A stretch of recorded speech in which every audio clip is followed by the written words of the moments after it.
Ça c'est le mâle. Et la petite sœur. Dans cette famille, fait rarissime, il n'y a pas 2 mais 3 nouveau-nés. Ces veaux de race Primolstein, âgés de 10 jours, sont nés à Dolincourt, près de Châtenois.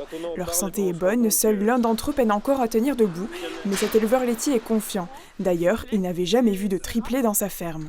C'est très rare dans le milieu, et encore plus exceptionnel que les 3 sont vivants et qui sont nés tout seuls. Que Princesse, leur mère, les a fait naître tout seuls au pré, sans assistance. Princesse, la mère, se porte bien et peut déjà aller à la traite. Une bonne nouvelle pour l'éleveur qui a vu le cours du lait passer de 409 € en mars à environ 450 € en août. Problème, ses charges augmentent aussi, à commencer par l'alimentation. Tout ce qui est concentré, énergétique ou protéinique. Donc ils sont passés du simple au double, voire au triple pour certains.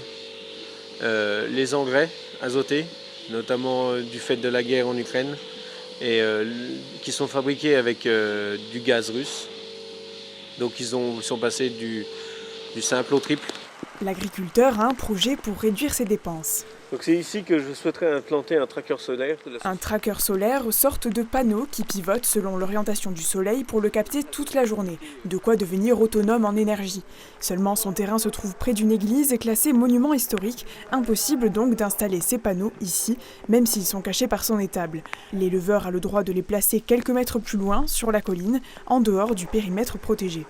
S'ils sont implantés plus haut, ils ne seront pas cachés du tout et seront beaucoup plus visibles, mais hors de son périmètre d'intervention, donc on aura le droit d'y mettre. L'architecte des bâtiments de France, chargé du dossier, n'a pour l'heure pas répondu à nos sollicitations. Une réunion entre les 2 parties doit avoir lieu début novembre.